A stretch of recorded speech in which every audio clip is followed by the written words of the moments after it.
العظيم. وقال تبارك وتعالى: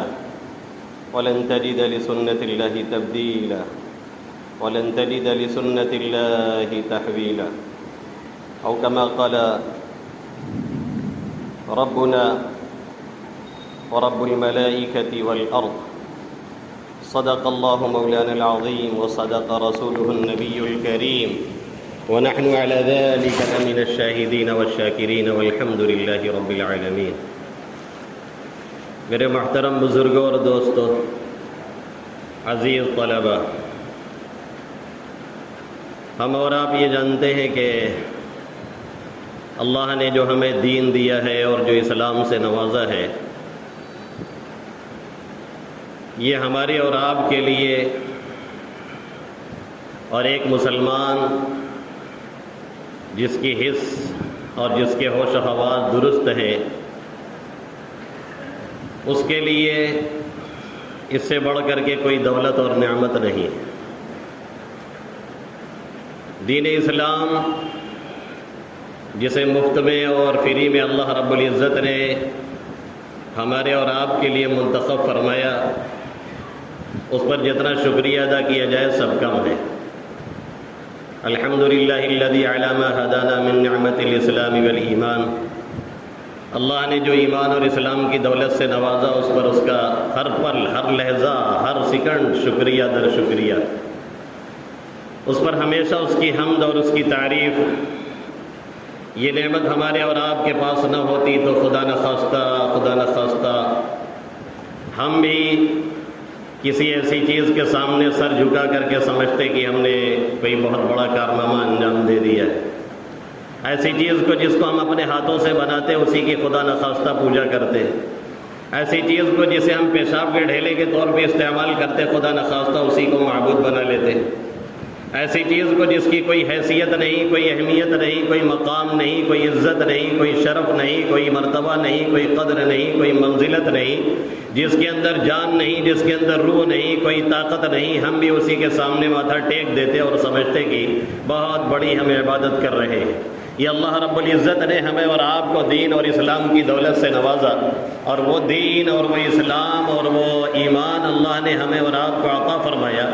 اور وہ شریعت اور وہ سنت اور وہ احادیث کا ذخیرہ اور قرآنی آیات کی شکل میں ایک نظام اور ایک قانون اللہ رب العزت نے ہمیں اور آپ کو دیا اور اس سے نوازا، جس میں ذرہ برابر صبح قیامت تک کوئی تغیر نہیں، کوئی تبدل نہیں، کوئی تبدیلی نہیں. نہ کوئی کر سکا ہے اور نہ کوئی کر سکتا ہے، نہ کسی نے بدلا ہے اور نہ کوئی بدل سکتا ہے. ہمارے سے چاہنے سے، آپ کے چاہنے سے، یا کسی گورنمنٹ کے چاہنے سے، یا کسی حکومت کے چاہنے سے، یا کسی بدلنے والے کے بدلنے کے چاہنے سے کبھی ذرہ برابر اس میں نہ کوئی تغیر ہوا ہے، نہ تبدل ہوا ہے، اور نہ صبح قیامت تک انشاءاللہ تعالی یہ ممکن ہے اور ہو سکتا ہے. اس پر ہماری جان قربان، اس پر ہماری نسلیں قربان، اس پر ہمارا گھر قربان، اس پر ہمارا ملک قربان،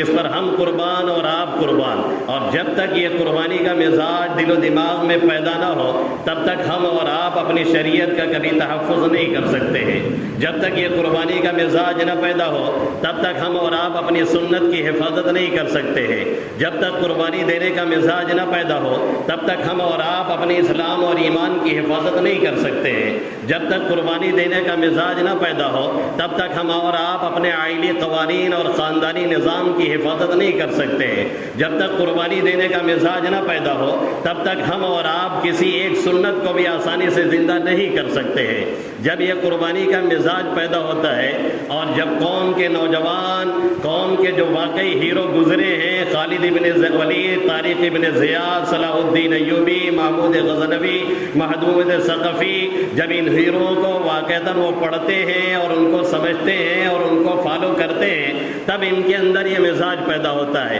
یہ موجودہ دور کے جو فحاشی اور عریانیت پھیلانے والے لوگ ہیں، جنہیں ہماری نئی نسل اور ہمارے ینگسٹر ہیرو سمجھتے ہیں، جو ہمیں اور آپ کو تباہی اور کار مذلت کے گڑھے میں اور غار میں دھکیل رہے ہیں، جب تک ان سے چھٹکارا نہیں حاصل کریں گے اور جو واقعی ہیرو ہیں جب تک ان کی ہسٹری نہیں معلوم کریں گے اور ان کی تاریخ نہیں جانیں گے تب تک ہم اور آپ کبھی بھی سکسیسفل نہیں ہو سکتے ہیں اور کامیاب نہیں ہو سکتے ہیں. تب تک ہمارے اور آپ کے اندر قربانی دینے کا جذبہ نہیں پیدا ہو سکتا ہے. تب تک ہمیں اور آپ کو اپنی شریعت پہ مر مٹنے کا جذبہ نہیں پیدا ہو سکتا ہے. تب تک ہمیں اور آپ کو اپنی شریعت کے تحفظ کے تعلق سے بیداری کا جذبہ نہیں پیدا ہو سکتا ہے. جب تک ہم قاسم نانوتوی کو نہیں جانیں گے, جب تک ہم امیر الہند شیخ الہند مفتی محمود الحسن صاحب کو نہیں جانیں گے, اور جب تک ہم شیخ الاسلام مولانا حسین احمد مدنی کو نہیں جانیں گے, اور جب تک ہم فضل حق خیر آبادی کو نہیں جانیں گے, اور جب تک حافظ ضامن شہید اور اپنے علماء کو نہیں جانیں گے اور ان کی قربانیاں جو ہندوستان کے تعلق سے رہی ہیں اور توپوں کے دہانوں پر اور گولیوں کے سروں پر کھڑے ہو کر کے نعرے تکبیر کی صدائیں بلند کرتے ہوئے جو جام شہادت انہوں نے نوش کی ہے, جب تک اسے نہیں پڑھیں گے, اسے نہیں جانیں گے, اسے نہیں سنیں گے, اسے نہیں سمجھیں گے اور فرضی ہیروز کے چکر میں اور ان لوگوں کے چکر میں اپنے دین اور اسلام کو برباد کرتے رہیں گے, تب تک نہ ہماری شریعت بچنے والی ہے, نہ ہماری عزت بچنے والی ہے, نہ ہمارا مقام ہوگا, نہ ہماری عزت ہوگی, نہ ہماری رفعت ہوگی, نہ ہماری قدر و منزلت ہوگی. اور دنیا کی نگاہ میں ایک تنکے سے زیادہ ہماری اور آپ کی کوئی ویلو نہیں ہوگی جب تک ہم نے ان چیزوں کو پہچانا تھا اور جانا تھا, اور جب تک ہم نے ان چیزوں کے تحفظ کے لیے اپنی جان کا نذرانہ نہیں اپنی آل اولاد تک کا پیش کرنے کا جذبہ بنایا ہوا تھا, تب تک 1000 سال تک ہم نے اس دنیا پر اور اس عالم پر اپنا سکہ جمایا ہوا تھا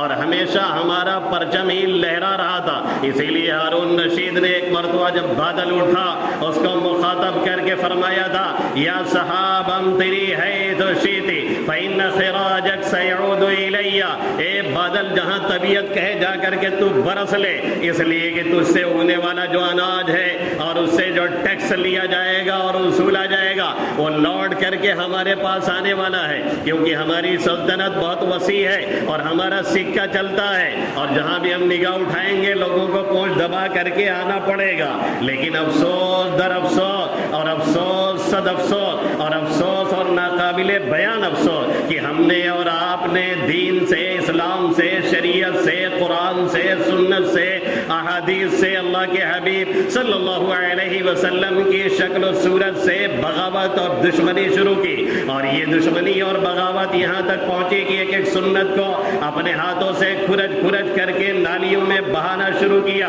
اور ہم نے بغاوت اور سرکشی یہاں تک پیدا کر لے کے داڑھی اور ٹوپی ہمیں ناپسند لگنے لگی جو کہ آپ صلی اللہ علیہ وسلم اور اسلامی لباس تھا, اور ہم نے اسے علماء کے لباس کہہ کر کے اسے ریجیکٹ کیا اور اپنی عزت غیروں کے راستے میں تلاش کرنے کی کوشش کی, جس کے بارے میں اللہ قرآن مقدس میں 5ویں پارے میں فرماتا ہے, 4تھے پارے کے آخر میں, ایبتغون عندهم العزہ فإن العزة للہ جمیعا, کیا لوگ یہ دنیا داروں کے چکر میں اور نیتاؤں کے چکر میں پڑھ کر کے اور ان لیڈران کے قدموں میں گر کر کے عزت تلاش کر رہے ہیں اور چاہتے ہیں کہ بھاجپا جوائن کر لیں گے اور کسی اور پارٹی میں چلے جائیں گے تو ہمیں عزت ملے گی, ہمیں اقتدار ملے گا, ہمیں مقام ملے گا, ہمیں رفعت ملے گی. ایبتغون عندهم العزہ فإن العزة للہ جمیعا, اللہ کہہ رہا ہے ساری عزت ہمارے قبضے قدرت میں ہے, ہم جسے چاہتے ہیں عزیز بناتے ہیں اور جسے چاہتے ہیں ہم ذلیل کرتے ہیں, یہ سب ہمارے قبضے قدرت میں ہے, کوئی دوسرا اس میں ذرہ برابر شریک نہیں, سہیم نہیں. اور جسے ہم اور آپ یہ خیال کرتے ہیں کہ ہمیں کچھ دے دے گا,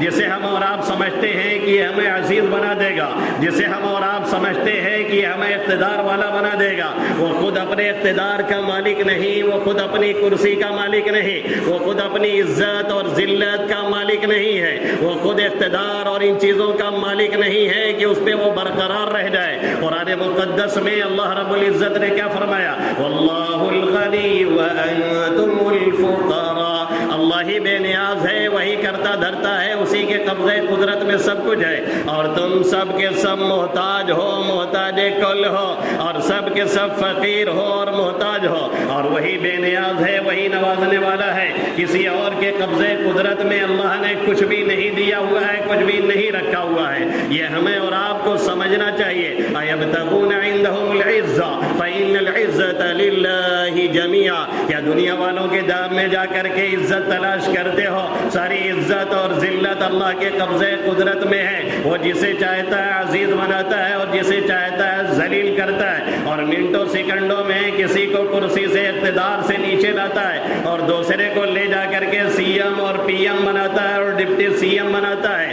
یہ وہی کرتا ہے۔ صبح کے تخت نشین شام کو مجرم ٹھہرے، ہم نے پل بھر میں نصیبوں کو بدلتا دیکھا۔ جب تک ہمارا یہ خیال تھا، یہ عقیدہ تھا، یہ ذہنیت تھی اور ہمارا یہ طور طریقہ اسلام کے مطابق تھا، تب تک راج تھا۔ جب ہم نے اسے خیر بات کہہ دیا تو ہمارا راج آہستہ آہستہ مٹنے اور ختم ہونے لگا، اور ہندوستان میں 800 سال سے زائد حکومت کرنے کے بعد بھی ہمارا سورج جو غروب ہوا تو طلوع ہونے کا نام نہیں لے رہا ہے۔ ایسا غروب کروایا گیا، ایسا غروب کروایا گیا، عیاشیوں کی، بدماشیوں کی اور خرافات کی اور لغویات کی بھیٹ چڑھا کر کے ہمیں اور آپ کو اقتدار سے بے دخل کیا گیا، اور ہمارے بڑوں نے وہ سڑے کام کیے جس کا خمیازہ ہمیں آج تک بھگتنا پڑ رہا ہے۔ اور جو ہمارا سورج چل رہا تھا اور اقتدار چل رہا تھا اور جو عروج اور بلندی ہمیں اور آپ کو حاصل تھی، وہ پستی میں تبدیل ہوئی کہ سر اقبال نے جو کہا تھا وہ ہو کر کے رہا۔ تجھ کو بتاؤں میں تقدیر امم کیا ہے، شمشیر و ثنا اول، طاؤس و رباب آخر۔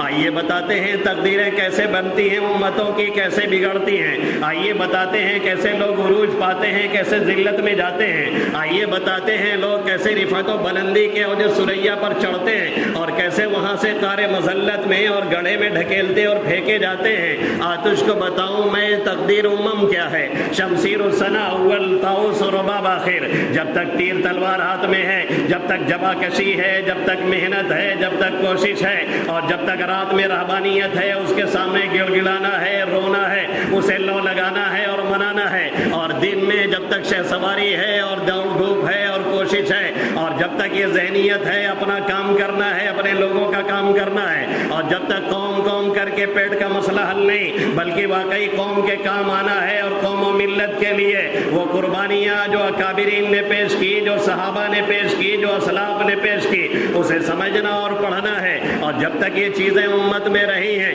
تب تک رفعت اور بلندی ہمارا قدم چومتی رہی، اور جب ہم نے عیاشیاں شروع کی، بدماشیاں شروع کی، اور ہم ناچ گانے میں مست ہوئے، اور ہماری مائیں اور ہماری بہنیں اور ہماری بیٹیاں بار کلبوں میں جانے لگیں اور ادھر ادھر پکڑی جانے لگی، اور ہماری بہنیں اور بیٹیاں نمائشوں میں سب سے آگے دکھنے لگی۔ ہر کوئی جانتا ہے یہاں جب نمائش علاقوں میں لگتی ہے تو ہوتا کیا ہے، اور ہماری کتنی بچیاں وہاں پہ حاضر ہوتی ہیں، غیر محرم کے ساتھوں میں کیا کیا ہوتا ہے سب پتہ ہے، سب معلوم ہے۔ جب ہم یہ کرنے لگے پھر نتیجہ یہ ہوا کہ مذلت اور ذلت اور پستی اور یہ گڑھے میں جانا ہمیں کوئی مائی کلال دنیا کی کوئی طاقت نہ روک سکی نہ روکنے والی ہے۔ سر اقبال نے یہی کہا، تجھ کو بتاؤں میں تقدیر امم کیا ہے، شمشیر و ثنا اول، طاؤس و رباب آخر۔ پھر ہمارا سورج غروب ہوا، پھر انگریزوں کا تسلط ہوا، اور تقریباً 200 سال تک انہوں نے یہاں پر حکومت کی اور ان کا اقتدار چلتا رہا۔ لیکن پھر یہ کب تک چلتا؟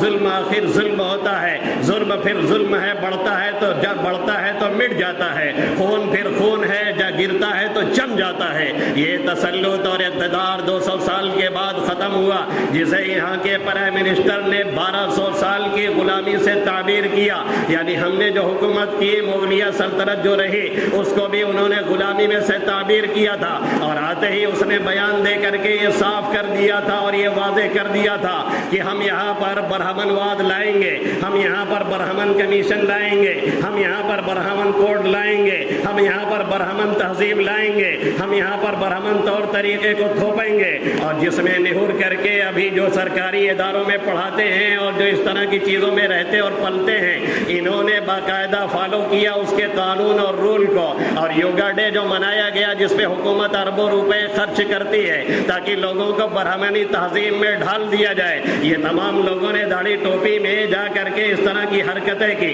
یقیناً یہ کفری عمل ہے، اور جن لوگوں نے دل دماغ سے اسے کیا ہے ان کے کفر میں کوئی شک اور شبہ نہیں، جب تک کہ وہ برات کا اعلان نہ کریں، توبہ نہ کریں اور کھل کر کے کہیں نہ کہ ہم نے غلطی کی ہے، تب تک انہیں کافر ہی مانا جائے گا، اس میں کوئی دو رائے نہیں ہے۔ یہ طور طریقہ اس نے تھوپنا شروع کیا، اور اس نے شروع ہی میں کہہ دیا تھا پرائم منسٹر نے کہ اصل جو کھیل ہے اور اصل جو حقیقت ہے وہ آگے ابھی آ رہی ہے، لیکن لوگوں کی آنکھیں کھلنے کا نام نہیں، اور مجھ جیسا بیوقوف اور دیوانہ جب جمعہ میں آپ سے خطاب کرتا اور 14 سے پہلے آپ کو بار بار آگاہ کرتا تھا اور اسٹیج سے کہتا تھا کہ حالات ابھی بگڑیں گے اور یہ سپا بسپا کے چکر میں آپ نہ رہیں، وہ کچھ دیکھنا پڑے گا جو دیکھنا نہیں چاہ رہے ہیں، وہ کچھ سننا پڑے گا جو کچھ سننا نہیں چاہ رہے ہیں، تو باہر ہمارے بہت سے نوجوان ساتھی ملتے تھے اور کہتے تھے کہ آپ کیوں بار بار ڈرا رہے ہیں؟ میں کہتا تھا ڈرا نہیں رہا ہوں، میں سمجھا رہا ہوں، میں کہتا تھا ڈرا نہیں رہا ہوں، میں آگاہ کر رہا ہوں، اور میں نے کئی مرتبہ یہ بھی کہا یہ کوئی بزرگی اور پیشین گوئی نہیں ہے، بلکہ بادل کو اڑتے ہوئے دیکھ کر کے آدمی کہتا ہے کہ اب بارش ہونے کو ہے، آدمی کہتا ہے کہ اب بارش ہوگی، تو اس کا مطلب یہ نہیں ہوتا کہ بزرگی ہے۔ ایسے ہی حالات بتا رہے تھے کہ یہ حالات آنے والے ہیں اور یہ صورتحال پیدا ہوگی، اور ہمیں اور آپ کو حکومتی جھکڑ بندیوں میں جکڑا جائے گا، اور کوشش یہ کی جائے گی کہ آپ برہمن واد میں ڈھل جائیں، لیکن اے کاش کی جو قائدین تھے ان کی آنکھیں ٹھیک سے کھلی ہوتی اور کاش کہ ہمارے نوجوان بھی جاگے ہوتے اور بیدار ہوتے اور ان کی کھوپڑیوں پہ جا کے دستک دی گئی ہوتی تو معاملہ کچھ اور ہوتا، لیکن ہم نے تو یہ سمجھا کہ اے سی میں بیٹھ کے ٹویٹ کریں گے اور کولر میں بیٹھ کر کے ایک پمفلٹ شائع کر دیں گے، کام ہو جائے گا۔ ایسے کام وام ہوتا نہیں، نتیجہ یہاں تک پہنچ چکا ہے کہ اب ایک ساتھ سول کوڈ کی بات کی جا رہی ہے، اور اب یہ کہا جا رہا ہے کہ یونیفارم سول کوڈ آئے گا، اور دیکھیے کیا کنیکشن ہے لا کمیشن کا اور پردھان منتری کا۔ پہلے لا کمیشن نے رائے مانگی کہ آپ یکساں سول کوڈ کے تعلق سے اپنی رائے ملک والے پیش کریں، اب ظاہر ہے زیادہ مخالفت میں اڑ جائیں گے، اور ہم اور آپ کتنے ہیں ہی ہیں، اور جو ہیں اس میں بھی کتنا اختلاف ہے وہ پتہ ہے، اور جو رائے بھیجنے والے ہیں ان میں سے اکثر کو پتہ بھی نہیں کہ رائے بھیجنی ہے کہ نہیں بھیجنی ہے، اور کیسے بھیجنی ہے اور کب بھیجنی ہے، اکثر کو یہ معلوم ہی نہیں۔ اور میں جان بوجھ کے خاموش رہا تھا اس لیے کہ میرے علاوہ بہت سے دانشور اور بہت سے قوم کے ہیروز یہاں پہ ٹہلتے ہیں، میں سوچ رہا تھا دیکھوں کون آپ کو جگاتا ہے، کون آگاہ کرتا ہے، کون بولتا ہے، اور کون جان پہ کھیلنے کے لیے تیار ہوتا ہے، اور کون یہ کہتا ہے کہ چلیے ہم دیکھتے ہیں اور کیسے قانون چلے گا اور نافذ ہوگا۔ کاش کوئی مائی کا لال کھڑا ہوتا، کوئی جگرا پیدا کرتا اور کوئی اس طرح کی بات کرتا، لیکن کوئی آپ کو شاید ملا نہیں جس نے اس طرح کی باتیں کی ہو، آپ کو سمجھایا ہو، آپ کو آگاہ کیا ہو اور آپ کو بیدار کیا ہو۔ لا کمیشن کو اب تک 46 لاکھ ہمارے ووٹ گئے ہیں یا ہماری عرضیاں گئی ہیں،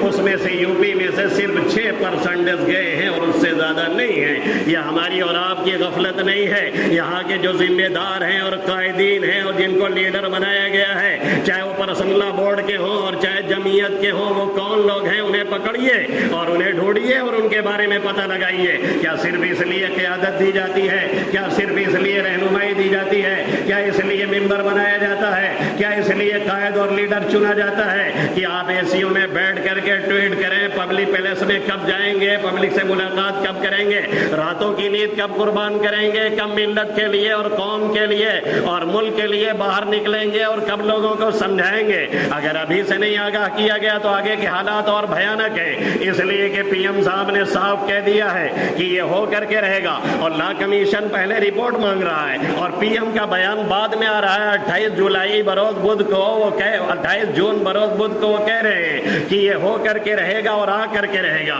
ایسے میں لا کمیشن نے جو رپورٹ مانگی ہے اس کی حیثیت کیا ہے ہم بھی سمجھ سکتے ہیں، آپ بھی سمجھ سکتے ہیں، اس کی حیثیت کیا ہے ایک معمولی سا انسان بھی سمجھ سکتا ہے، لیکن بہرحال ملک کی ایک بڑی تنظیم جب کہہ رہی ہے کہ آپ اپنی رائے دے دیجئے تو کم سے کم بھیج دیجئے، ہو سکتا ہے اس میں کوئی خیر ہو، اس لیے کہ اللہ کے حبیب صلی اللہ علیہ وسلم نے فرمایا ید اللہ علی الجماع، اللہ کی مدد اور نصرت جماعت کے ساتھ ہوتی ہے۔ اب بڑی جماعت اور تنظیم کے بڑے بڑے ماہرین کا جب یہ کہنا ہے کہ نہیں رائے بھیجیں تو سب لوگ بھیج دیں، اور اور آج شام تک کا 12 بجے تک کا ٹائم ہے. ابھی سے اگر لوگ اس کے بارے میں معلوم کریں اور تیاری کریں تو آرام سے بھیج سکتے ہیں اور اپنی رائے پہنچا سکتے ہیں. کچھ کرنا نہیں ہے. جو پرسنل بورڈ نے جو آپ کو بھیجا ہے میسج, اس کو ریڈ مور پہ جائیے, اس کو پورا اوپن کیجیے اور اس کے بعد پھر اس کے لنک پہ ہاتھ ڈالیے, پھر جا کر کے وہ گوگل پہ کھل جائے گا. گوگل پہ کھلنے کے بعد وہ پورا آپ اوپن کر لیجیے اور جی میل کام آئے گا, اس پہ آپ انگلی داخل کیجیے, انگلی لگائیے اور اس کے بعد سامنے تیر بن کر کے آئے گی. آپ کو وہاں نشان پہ اوکے کرنا ہے. یہ کمیشن تک اور یہاں پرسنل یہاں بورڈ کے کمیشن تک وہ پہنچ جائے گا. اس سے زیادہ کچھ کرنا نہیں ہے. بہت طبیعت کہہ رہی ہو تو نیچے اپنا ڈال دیجیے اور اپنا موبائل نمبر ڈال دیجیے. ایک جی میل سے ایک ای میل سے ایک ہی درخواست جاتی ہے, اس سے زیادہ نہیں ہے. لوگ غلط فہمی میں نہ رہے کہ ایک موبائل سے 100 بھیج دیں گے تو 100 ہو جائے گا. الگ الگ جی میل سے بھیجیں گے تب الگ الگ درخواست مانی جائے گی, ورنہ ایک ای میل سے اگر ایک بھیجا ہے نہیں 100 بھیج دے تب بھی وہ ایک ہی مانا جائے گا, اس سے زیادہ نہیں ہوگا. یہ ہمارا کام ہے, یہ آپ کا کام ہے, یہ ملت کا کام ہے, یہ قوم کا کام ہے. ہر آدمی اپنی ذمہ داری سمجھے اور یہ یقین کر لیجئے کہ کوئی بھی قانون آئے اور کوئی بھی نظام آئے, ہم انشاءاللہ تعالی اسے مسترد کریں گے. اور ہماری شریعت نے جو ہمیں حق دیا ہے اور ہمارے یہاں کے قوانین نے جو ہمیں حق دیا ہے, یہ قانون آرٹیکل 14 کے خلاف ہے, یہ قانون آرٹیکل 15 کے خلاف ہے, یہ قانون آرٹیکل 26 کے خلاف ہے, یہ قانون آرٹیکل 29 کے خلاف ہے. اس لیے ہم ہر صورت میں اسے ریجیکٹ کرتے ہیں. آزادی کے بعد ہی اس طرح کے شوشے چھوڑے جانے لگے تھے اور بار بار اس کی کوشش ہو رہی تھی, لیکن ڈاکٹر امبیڈکر نے کہا تھا کہ یہ جو قانون بنا ہے اس میں اگر چھیڑا گیا اور یکساں سول کوڈ لانے کی بات کسی حکومت نے سختی سے کی تو لوگ اسے قبول نہیں کریں گے, اور امید یہ ہے کہ مسلمان یہاں کا اس پہ بغاوت پہ آمادہ ہو جائے گا. یقین مانیے اگر یہ قانون آئے تو بغاوت یقینی ہے پورے ملک میں. اسی لیے میگھالیہ میں, میزورم میں اور وہاں کے علاقے کے لوگوں نے, ہندوؤں نے اعلان کر دیا ہے کہ ہم ماننے کے لیے تیار نہیں ہیں. اور ناگالینڈ میں باقاعدہ ٹویٹ کر کے ٹویٹر مہم چلائی گئی اور کہا گیا اگر یہ قانون پاس ہوا تو جتنے بھاجپا کے منتری ہیں اور سنسد ہیں ان کا گھر پھونک دیا جائے گا. امت شاہ یہ ٹکلا بتائے کہ کب ان لوگوں پہ UAP پہ لگے گا, کب ان لوگوں کو جیل میں ڈالا جائے گا. جن لوگوں نے یہ بیان دیا ہے اور ٹویٹ کیا ہے کہ یہاں جتنے منتری ہیں اور جتنے سانسد ہیں سب کا گھر ہم جلا دیں گے, پھونک دیں گے اگر یہ قانون آیا, ان کے خلاف کب ایکشن لیا جائے گا. یہ حکومت کیوں نہیں بتاتی ہے, یہ لا کمیشن کیوں نہیں بتاتا ہے, اور یہ ہمارے ہی خلاف یکساں سول کوڈ آنا ہے یا سب کے خلاف آنا ہے, یہ بات کی وضاحت کب ہوگی, مسودہ کب آئے گا. آپ بہت بے چین مت ہوں, مایوسی کا شکار مت ہوں, آپ چڑھ کر کے بولیے اور کہیے ہم ہندوستان کے ایک معزز شہری ہیں اور قانون نے, کانسٹیٹیوشن نے ہمیں حق دیا ہے اور یہ رائٹ ٹو ایکوالٹی کے خلاف ہے, اور جو ہمارا عائلی نظام ہے, خاندانی نظام ہے اور جو شخصی آزادی ہے اس پر یہ حملہ ہے. ہم کسی صورت میں اسے قبول کرنے اور ماننے کے لیے تیار نہیں ہیں. اگر حکومت اسے پاس بھی کر دے تو بھی ہمارے پاس بہت سے آپشن موجود ہیں اپنے شریعت پر عمل کرنے کے لیے. اس لیے جو لوگ یہ کہہ رہے ہیں کہ اگر یہ قانون آ گیا تو آپ کو ہندو بننا پڑے گا, اگر یہ قانون آ گیا تو آپ کو ایمان چھوڑنا پڑے گا, یہ بھول جائیے. جب تک ہم خود سے نہیں چاہیں انشاءاللہ تعالی دنیا کی کوئی بھی طاقت ہمارا ایمان اور اسلام نہیں لے سکتی ہے اور سلب نہیں کر سکتی ہے. یہ کس نے کہہ دیا کہ یہ حکومت ہمارا ایمان لے لے گی, یہ کس نے کہہ دیا کہ یہ حکومت ہمارا اسلام چھین لے گی, یہ کس نے کہہ دیا کہ ہم اور آپ اسلامی تشخص سے دستبردار ہو جائیں گے. کبھی یہ ممکن نہیں تھا اور نہ ہو سکتا ہے انشاءاللہ تعالی. اس کے لیے ہمیں بیدار ہونا ہے, آپ کو بیدار ہونا ہے, اپنی نوجوان نسلوں کو بیدار کرنا ہے, اور نوجوانوں کے بارے میں رونا مت روئیے کہ یہ غلط راستے پہ جا رہے ہیں. ان کو ٹھیک راستے پہ لائیے, ان کے جذبات کا صحیح استعمال کیجیے. انشاءاللہ تعالی جس لوگ یہ صحیح راستے پہ چل پڑیں گے اس لوگ حالات کا دھارا کچھ اور ہوگا اور ہندوستان کا نقشہ بھی کچھ اور ہوگا. بس شرط یہ ہے کہ باہر نکل کے ان سے ملا جائے, ان کو آگاہ کیا جائے اور بتلایا جائے اور سمجھا سمجھایا جائے، اور ان کو تو پہلے ابھی تو آپ کو یہ کرنا ہے جو کام برسلنا بورڈ نے کہا ہے، اور دوسرے یہ کرنا ہے کہ ابھی خود سے کوئی قدم نہیں اٹھانا ہے، اور تیسرے کہ ابھی کوئی احتجاج وغیرہ نہیں کرنا ہے، اس لیے کہ حکومت نے جو 2-3 صوبے میں چناؤ ہونا ہے، انتخاب ہونا ہے، اس کے پیش نظر یہ شوشہ چھوڑا ہے۔ اگر اس میں وہ ہار گئی تو یہ پھر بیک ہو جائیں گے، اور پھر 2024 میں پھر یہ شوشہ چھوڑیں گے، اور اگر وہاں پر جیت گئے تو اس کو آگے بڑھانے کی کوشش کریں گے۔ 2018 میں بھی اس طرح کی بات کی گئی تھی، لیکن اس وقت حالات خراب ہونے لگے تو لا کمیشن نے کہا تھا نہ ابھی اس کی کوئی ضرورت ہے، نہ اس کا کوئی مطلب بنتا ہے، اس لیے اسے نافذ نہ کیا جائے اور اس کی بات نہ کی جائے۔ اب پھر یہ آزمانے کی کوشش کی جا رہی ہے، آپ تھوڑا بیک ہوئیے، اور جو اعلیٰ قیادتیں ہندوؤں کی ہے، جیسے سکھوں نے کہا ہے کہ ہم کسی بھی صورت میں قبول نہیں کریں گے، اور سوال یہ ہے کہ وہ کس بنیاد پہ یکساں سول کوڈ آئے گا۔ کرمنل کوڈ پہلے سے موجود ہے، جس میں تمام شہریوں کو برابر کے اعتبار سے یا تو سزا دی جاتی ہے یا تو معاف کیا جاتا ہے، وہی ہمیں گوارا ہے، وہی منظور ہے۔ چوری کرنے والا چاہے مسلمان ہو، چاہے سکھ ہو، چاہے عیسائی ہو، چاہے ہندو ہو، اسی ایک قانون کے تحت چلتا ہے۔ ڈاکہ زنی کرنے والا اسی اعتبار سے سزا پاتا ہے، اور اسی طریقے سے قاتل اسی اعتبار سے سزا پاتا ہے۔ تو کرمنل کوڈ میں یکساں سول کوڈ ہے، اس کے علاوہ کوئی اور ہم کوڈ ماننے کے لیے تیار نہیں۔ اگر حکومت چاہتی ہے تو کامن سول کوڈ لے کر کے آئے، تمام یہاں کی جو ذات ہیں، برادریاں ہیں، اور جو رہنے والے لوگ ہیں اور مذاہب کو ماننے والے ہیں، اور مختلف ریتی اور رواج کے مطابق جو ہندوستان میں لوگ اپنے اپنے اعتبار سے عمل کر رہے ہیں اور کرتے چلے آئے ہیں ہزاروں سال سے، ظاہر اس سے کوئی دستبردار ہونے والا نہیں ہے، تو ہم ہی کیوں دستبردار ہوں گے؟ اس لیے خام خیالی حکومت چھوڑے اور یکساں سول کوڈ کے بجائے ایک کامن سول کوڈ لے کر کے آئے، جس میں تمام مذاہب کے ماننے والوں کو جمع کیا جائے اور ان سے رائے لی جائے، پھر اسی اعتبار سے مسودہ تیار کیا جائے تاکہ ہندوستان میں یکجہتی، امن و امان برقرار رہے۔ اور اگر زبردستی تھوپنے کی کوشش کی گئی تو پھر کیا ہوگا نہ ہم جانتے ہیں، نہ حکومت شاید جانتی ہے، اس لیے ہمیں چھیڑنے کی کوشش نہ کی جائے۔ اللہ رب العزت امن و امان کے ساتھ، عافیت کے ساتھ ہمیں اس ملک میں رکھے اور ظالموں سے نجات عطا فرمائے، عادل اور منصف اور نیک حکمراں نصیب فرمائے۔ ظالموں کا اللہ تختہ مشق بننے سے ہم سب کی حفاظت فرمائے، دین اسلام پہ چلنے کی اور اس پہ مر مٹنے کی اور اسی پر دنیا سے جانے کی توفیق نصیب فرمائے۔ آمین یا رب العالمین۔ وما علینا الا البلاغ المبین۔